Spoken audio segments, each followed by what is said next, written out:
Madame, Monsieur, bonsoir. Bienvenue dans ce journal à la une de l'actualité. Ce soir, ils expriment leur soutien au nouveau Premier ministre. Les sénateurs RHDP reçus par le chef du gouvernement Ahmed Bakayoko. Ces parlementaires affichent leur disponibilité à accompagner la mise en œuvre de la politique gouvernementale.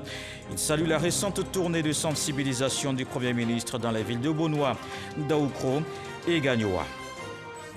Double cérémonie de prestation de serment et décoration au Conseil constitutionnel. 3 conseillers en fin de mandat déposent les toges. 3 autres nouveaux les reprennent et font leur entrée.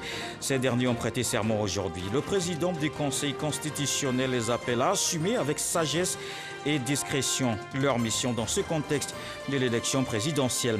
C'est un phénomène dont on parle peu, les disparitions forcées. La Croix-Rouge internationale note des dizaines de milliers de cas en Afrique.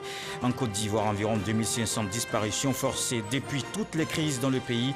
Selon le Conseil national des droits de l'homme, les parents espèrent toujours retrouver leurs proches. Un dossier à suivre dans ce journal. Et puis le président Alpha Condé est candidat à la présidentielle en Guinée. L'élection est prévue le 18 octobre. Le président sortant n'a pas fait d'allocution pour annoncer sa candidature. C'est son parti qui l'a fait. Le RPG Arc-en-Ciel applaudit cette décision, mais l'opposition prépare déjà ses actions pour protester.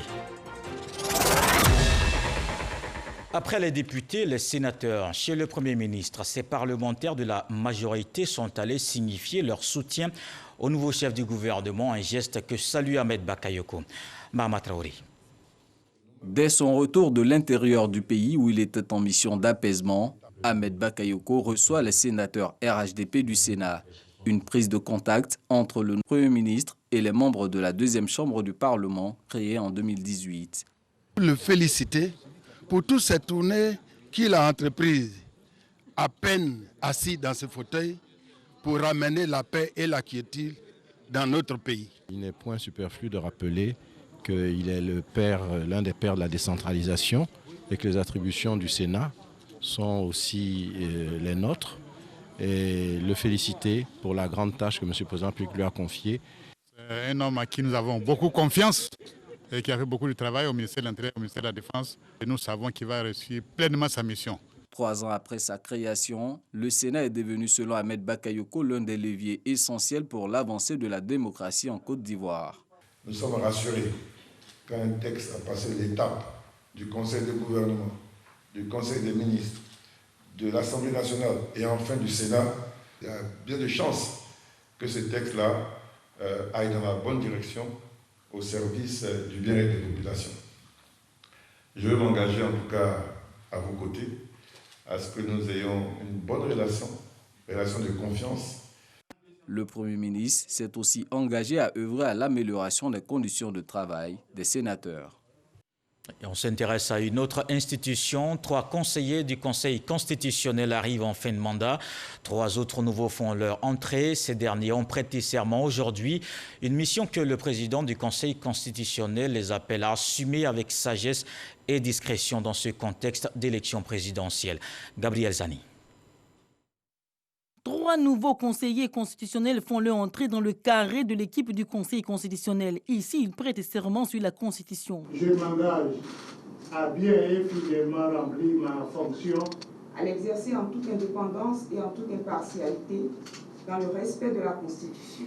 Nommé par le président de la République le 18 juin dernier, ce qui est en soi un gage de confiance, ces impétrants prennent fonction ce 1er septembre. Habituellement, lorsque la date de fin de mandat des conseillers sortants et celle d'entrée en fonction des entrants sont très voisines, les premiers prêtent leur toge aux seconds. En raison de la pandémie de la Covid-19, le principe de précaution a commandé d'éviter toute prise de risque sanitaire pouvant résulter du prêt des vêtements à autrui. Le coronavirus modifie beaucoup d'habitudes, mais pas le nombre de conseillers constitutionnels. La haute juridiction constitutionnelle a toujours compté 6 membres et le prestige d'être conseiller constitutionnel n'est pas donné à qui il veut. L'on observe ces temps derniers une tendance à s'en remettre à l'interprétation du Conseil constitutionnel. Et ce Conseil constitutionnel-là, c'est vous, c'est nous.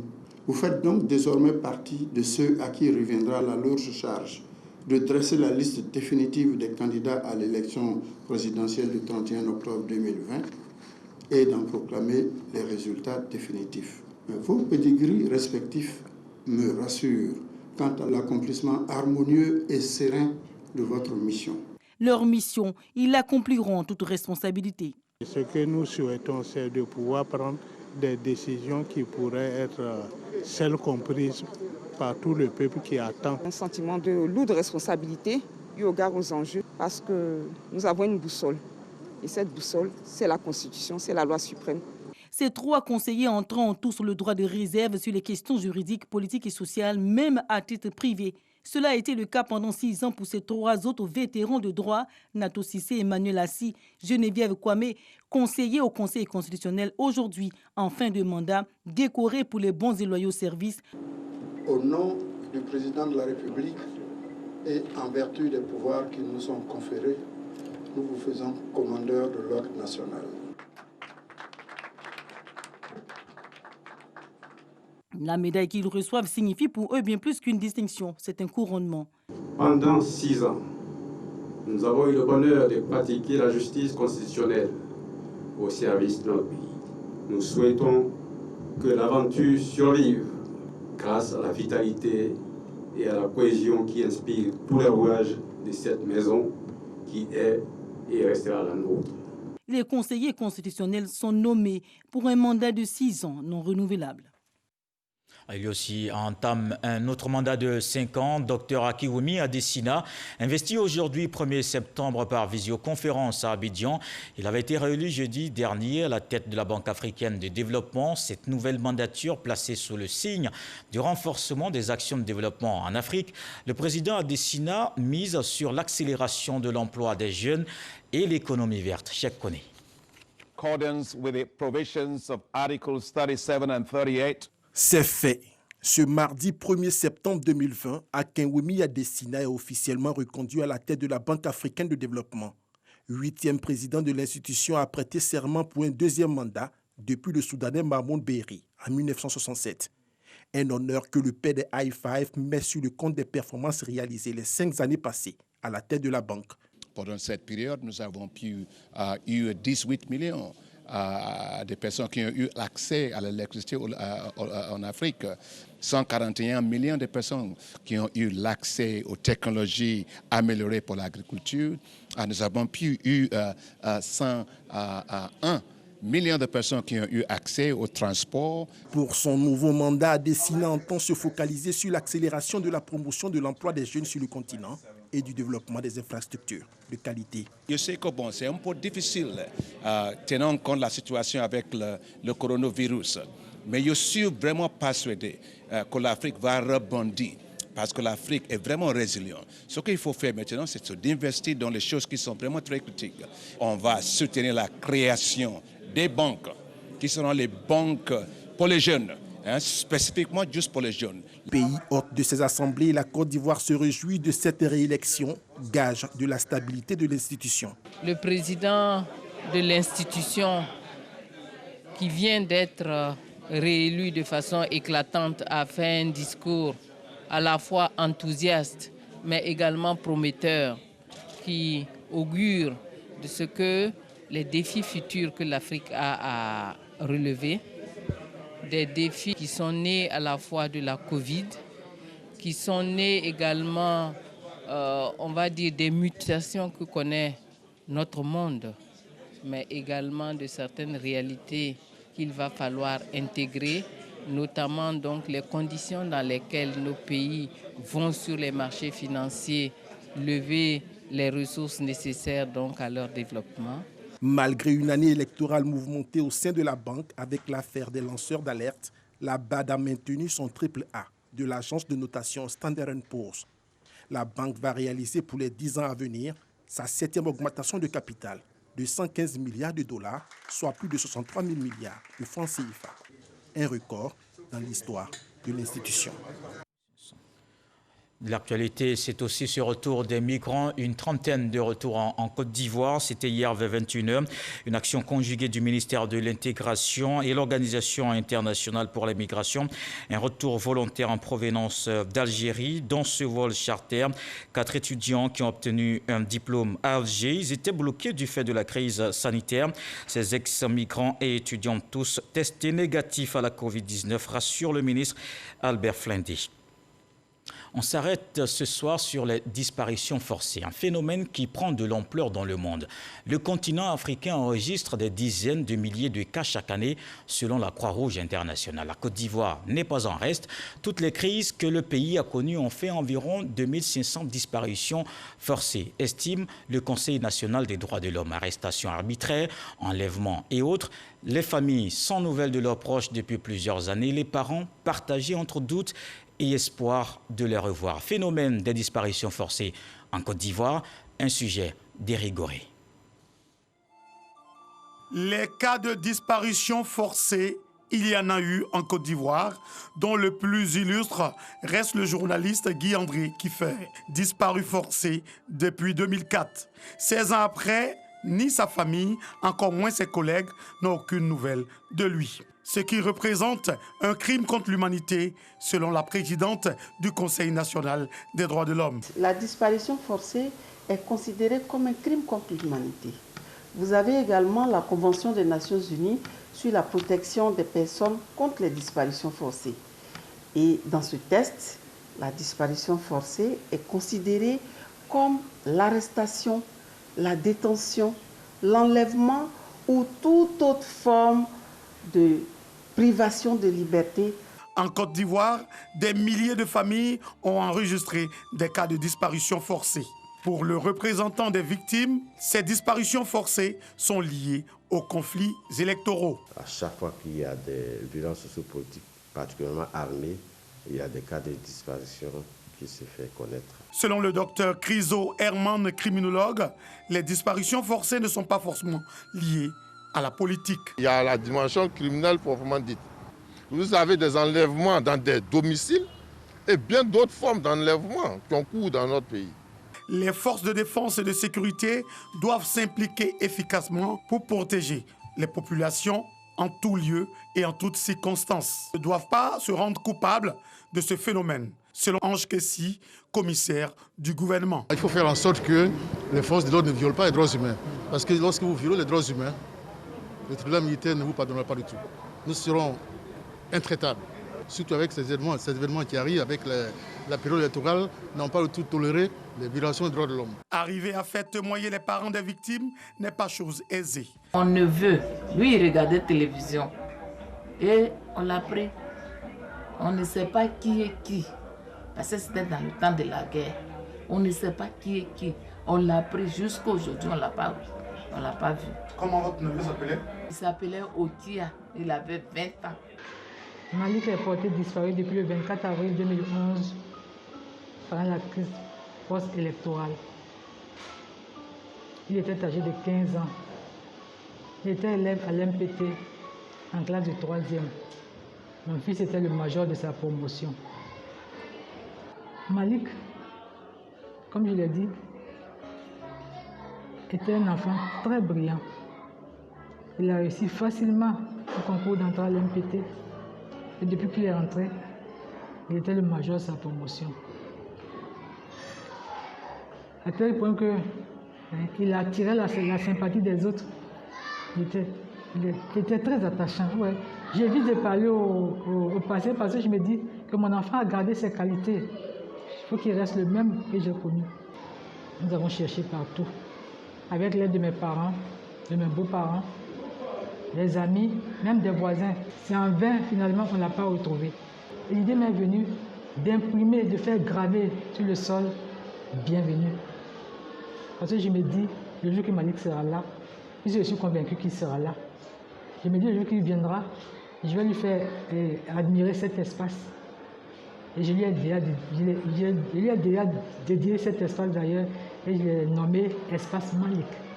Plusieurs conséquences sont liées à cette situation. Une personne avec qui vous avez l'habitude de vivre, qui vous quitte brutalement, sans que vous ne sachiez où elle est partie, l'affection reste matérielle, car bien souvent, la plupart des disparus forcés étaient les seuls soutiens de leur famille parfois.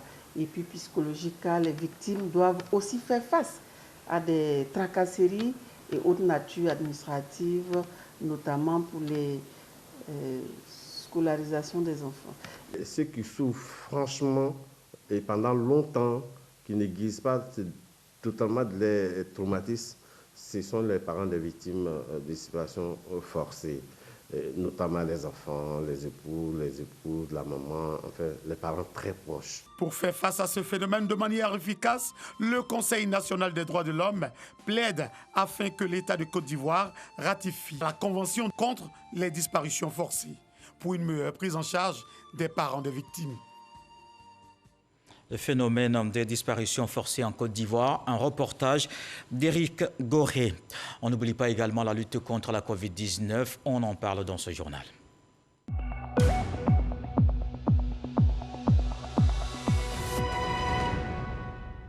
Et voici les chiffres de ce mardi. 36 nouveaux cas de Covid-19 sur 383 échantillons prélevés, soit 9,4% de cas positifs, 115 guéris et 0 décès. À la date du 1er septembre, la Côte d'Ivoire compte donc 18 103 cas confirmés, dont 16 814 personnes guéries, 117 décès et 1172 cas actifs. Le nombre total d'échantillons est de 128 187. Et puis dans la course pour un vaccin, Sanofi annonce l'échec de l'un de ses essais cliniques internationaux de phase 3. Le laboratoire français testait l'efficacité de son médicament Kevzara dans le traitement des formes sévères de Covid-19. Résultat non concluant à cette étape de test massif. Les essais menés sur 420 patients dans plusieurs pays, notamment en Argentine, Brésil, Canada, Chili, en France et en Allemagne. Ici en Côte d'Ivoire, rendons-nous à Boundiali, au nord du pays, une première vague de 93 filles en situation de vulnérabilité formées au centre de service civique du village de Guingreni. Leur âge varie entre 16 et 21 ans. Elles bénéficient d'un renforcement de capacité en civisme et citoyenneté. Pour leur autonomisation, elles ont reçu des formations dans les métiers de pâtisserie, de comestique et l'esthétique. À la découverte de ce centre avec Ami Sissoko. Le service civique pour donner une seconde chance aux jeunes sans emploi ni qualification ou alcooliques. Le village de Guingreni, à 12 km de Boundiali, abrite le centre de service civique. 93 jeunes filles et filles mères âgées de 16 à 25 ans sur 125 attendues des régions de la Bagoué, du Poro et du Tchologo. Ils sont en formation pour 3 mois. L'Office du service civique national s'est donné pour mission de relever le défi de la réinsertion socio-professionnelle de ces jeunes en les éduquant au respect des symboles de la nation, en leur assurant une formation professionnelle. Lorsqu'une personne est sainement occupée, elle est moins vulnérable, d'où la présence des centres de service civique afin de pouvoir retirer plus de jeunes de la vulnérabilité et pallier l'incivisme en Côte d'Ivoire. Dans le centre civique du village de Guingreni, la journée débute le lundi par la montée des couleurs, histoire de leur inculquer des valeurs citoyennes. Au programme de la semaine, des modules sur les droits de la femme et de l'enfant, des cours d'alphabétisation et bien d'autres. Du sport. Kadidiatou, ancienne commerçante, sait aujourd'hui lire et écrire après quelques semaines d'apprentissage. Le jour que je sais écrire mon nom, j'étais très content. Si tu sais écrire ton nom là, partout où tu t'en vas là, si on dit ton nom là, tu peux écrire. Au départ, c'était très dur, mais pour le moment, elle se débrouille bien. C'est seulement, il faut que celui qui les encadre, la personne doit avoir le courage, soit patient et il ne doit pas les insulter. L'esthétique cosmétique, la cuisine et la pâtisserie font également partie de la formation de ces jeunes filles. À Abidjan, pour faire le cours d'esthétique, il faut avoir un diplôme, il faut avoir les moyens. Ça leur permet d'être indépendante, d'apprendre un métier. J'ai fait la coiffure, donc j'ai choisi l'esthétique pour pouvoir accompagner la coiffure. Non loin de l'atelier de pâtisserie, des pensionnaires échangent avec le docteur Calice. Le rendez-vous hebdomadaire avec ce chirurgien gynécologue est le moment de parler santé. C'est pour le bébé, j'aime dans le cou là.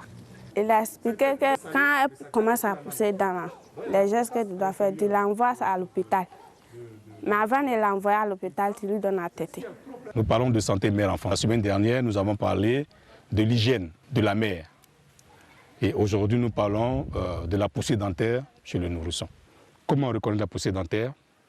Quels sont les gestes courants qu'il faut faire par la mère avant d'aller au centre de santé pour donner le maximum de chances à l'enfant de vivre cet épisode physiologique qui est très douloureux. Le centre civique du village de Guingreni compte 13 mères-filles.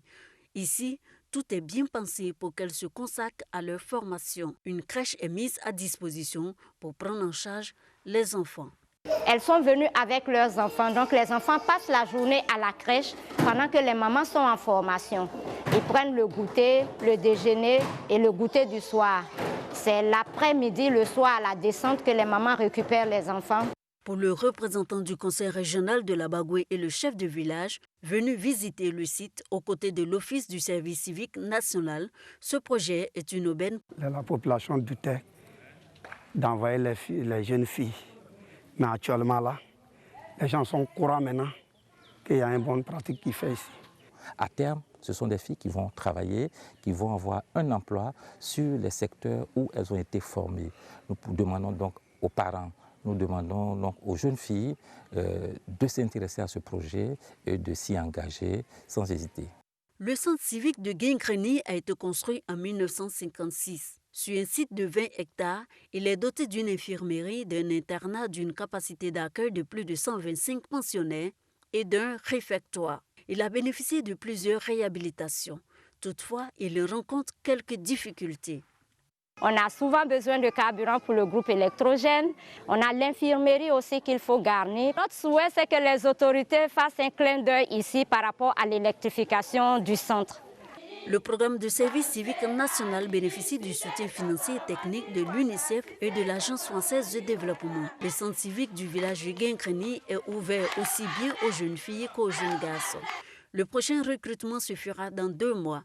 La Côte d'Ivoire compte à ce jour 4 centres de services civiques, Sassandra, Abidjan, Bouaké et Boundiali. Depuis 2017, ce sont environ 1000 jeunes en situation de vulnérabilité qui ont été pris en charge par l'Office du service civique national sous la tutelle du secrétariat d'État chargé du service civique.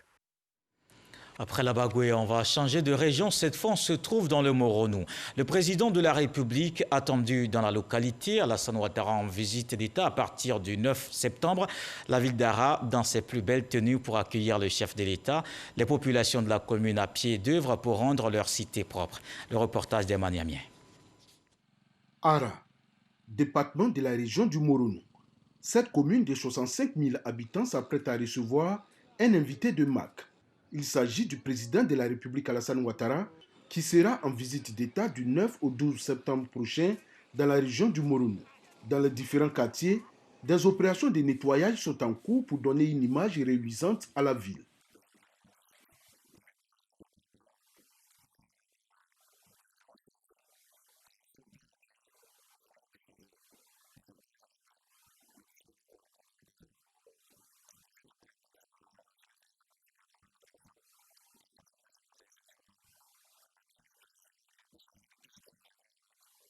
C'est une visite mémorable à laquelle s'attend la population d'Ara.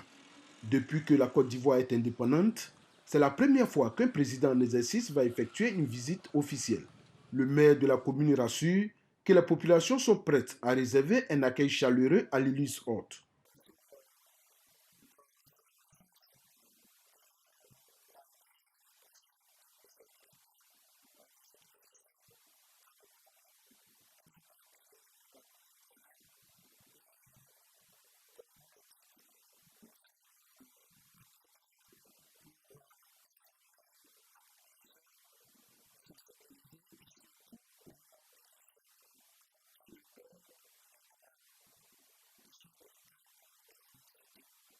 Pour l'arrivée du chef de l'État à Ara, selon le maire Aled Badounguessan, des actions d'envergure sont en cours afin de donner fière allure à la commune.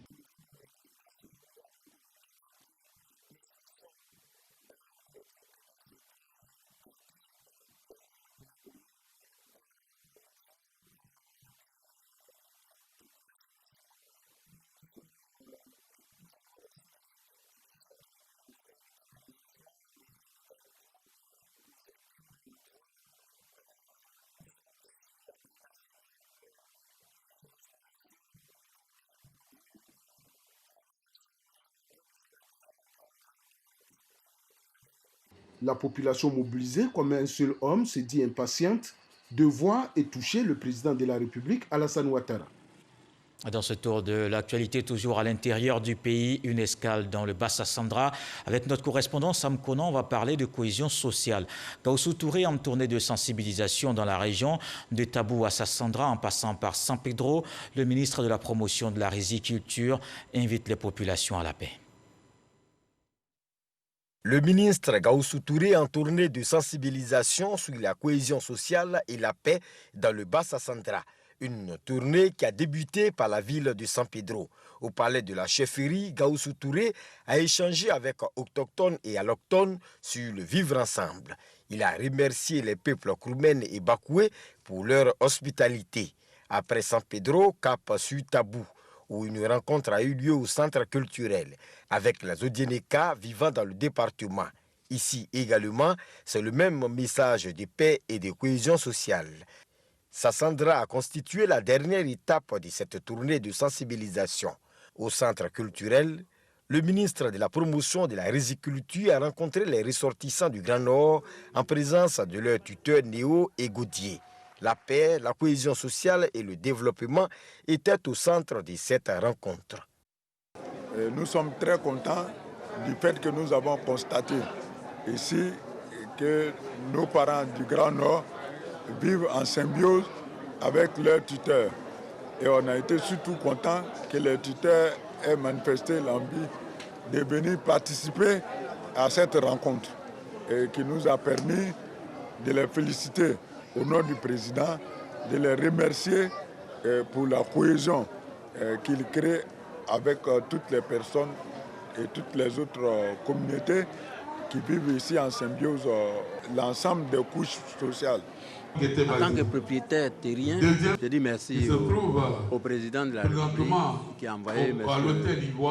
Gaoussou, son ministre de la Riziculture, pour nous sensibiliser. Vraiment, c'est une bonne chose.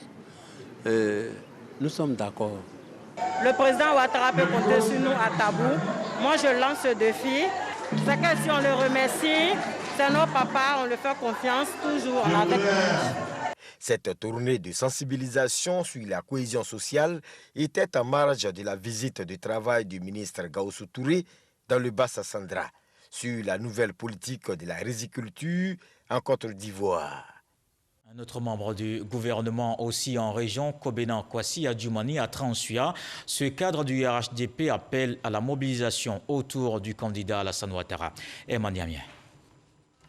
Un peu plus de 2 mois après avoir rencontré les populations pour vendre le candidat du Rassemblement des Oufouettistes pour la démocratie et la paix RHDP, Kobena Kwasi Adjoumani est de retour à Transua pour parler cette fois-ci du nouveau candidat de son parti après le décès d'Amadou Gon Coulibaly. Le porte-parole principal du RHDP souligne que c'est un ultime sacrifice que le président Alassane Ouattara accepte de faire pour maintenir la Côte d'Ivoire sur les rails du développement.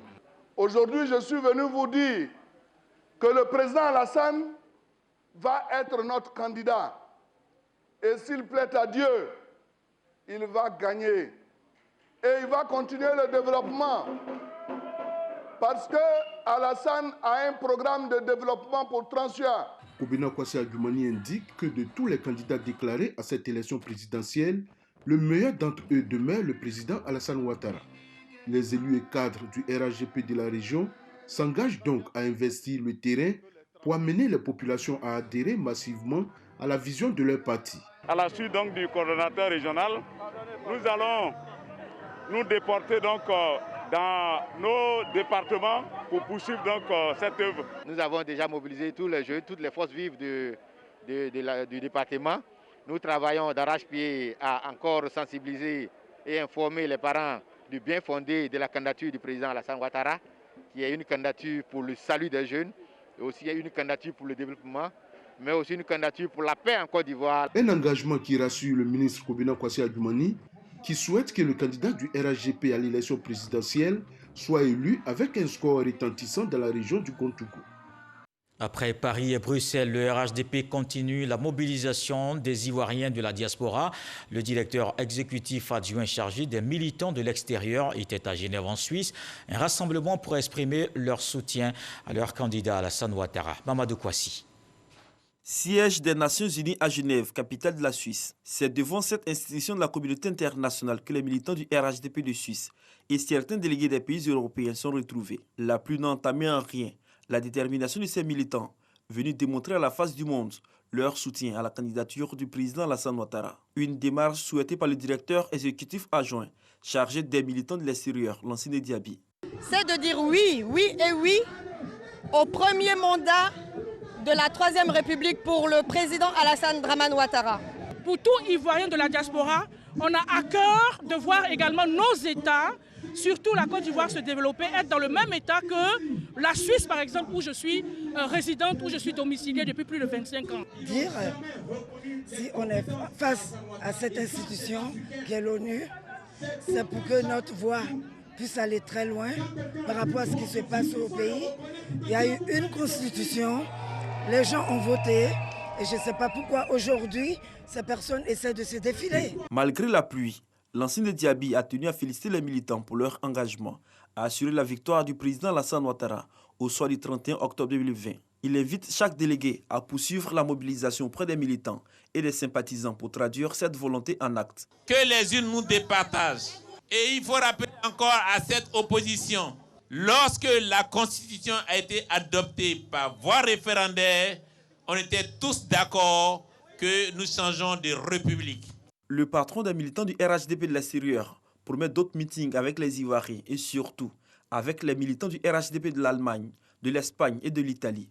Une démonstration de force de la marée orange en Europe pour soutenir davantage la candidature du président Alassane Ouattara pour la présidentielle 2020. Et l'actualité est dominée par le dépôt des candidatures à la commission électorale indépendante. Hier, c'était la fin. Ce soir, nous vous donnons des échos. Le mouvement GPS, Génération et Peuple Solidaire, dépose les dossiers de Guillaume Soro. Éric Goré. Koné Aminata, membre de Génération des Peuples Solidaires, GPS, est allé déposer la candidature de Guillaume Soro. Malgré son absence sur la liste électorale, Guillaume Soro, hors du pays, a tenu à faire acte de candidature. Et cette mission a été bien remplie par sa représentante. Par cet acte, notre président nourrit fermement l'ambition d'accéder pacifiquement et par la vérité des urnes au pouvoir d'État, enfin notamment de contribuer pour de vrai à l'avènement d'une nouvelle Côte d'Ivoire et surtout dans l'union retrouvée de ses dignes filles et fils. Ce sont 45 candidats au total qui ont déposé leur candidature. Reste au Conseil constitutionnel de dresser la liste de ceux qui seront retenus selon le code électoral dans les prochains jours. On reste avec Éric Goré, toujours à la commission électorale indépendante. Notre reporter nous parle d'un autre candidat. Il se nomme Mei Nguessan. Il a déposé son dossier de candidature à la CEI. Mei Nguessan est l'un des rares candidats indépendants à avoir réuni tous les documents requis par la commission électorale indépendante CEI pour la présidentielle d'octobre. Ce professeur de lettres modernes dit vouloir diriger la Côte d'Ivoire autrement. Dans son projet de gouvernance, il a inscrit en priorité la paix et la cohésion sociale. Pour nous, cette candidature, nous la percevons comme une mission. Une mission pour répondre aux aspirations profondes du peuple ivoirien qui appelle de tous ses voeux l'avènement d'une ère nouvelle, une ère de véritable réconciliation, une ère de paix. Mei Nguessan, qui a fourni un dossier complet, peut maintenant se donner les moyens pour affronter le terrain très bientôt. Et Sidonie Davila était aussi au siège de la commission électorale indépendante. Serge Djiré se lance dans la course pour la présidentielle d'octobre. Le candidat indépendant fait partie des personnes qui ont déposé leur dossier le dernier jour, hier lundi 31 août. Serge Djiré, candidat des 1000 volontaires, vient de faire officiellement acte de candidature. Cet ingénieur automaticien prône une candidature du renouveau dont il pose les premiers pas. Notre candidature est posée le dernier jour des dates de dépôt. Pour nous, c'est la fin d'un cycle. Les hommes politiques, les partis politiques ont posé la leur. Les acteurs du tourment du pays ont posé la leur. Maintenant, l'heure de l'apaisement a sonné. L'heure du renouveau a sonné et nous serons à cette hauteur-là de l'espérance des Ivoiriens. À 44 ans, Serge Dibré se présente comme un spécialiste des systèmes électroniques, un entrepreneur, un créateur et un inventeur qui se démarque, mais surtout l'homme engagé qui rêve d'un pays apaisé. On termine ce soir ces candidatures avec celle de Siaka Touré. Il a également déposé son dossier. On retrouve Sidonie Davila pour en parler. Siaka Touré, candidat du MDS, Mouvement démocratique et social, veut rebattre les cartes de la politique ivoirienne, d'où sa présence à la commission électorale indépendante pour le dépôt de sa candidature. Par rapport aux défis, par rapport aux espérances du peuple de Côte d'Ivoire, nous avons décidé de sortir de l'expectative que nous avons observée depuis 1990, parce que les enjeux sont grands. C'est donc un moment historique pour notre parti. Et l'occasion donc m'est ainsi donnée de féliciter et de remercier tous nos militants. Le MDS a été créé depuis 1990, mais est resté longtemps en retrait de la vie politique. Le dépôt de la candidature de son président est un moment opportun pour Siaka Touré de faire connaître les actions du parti.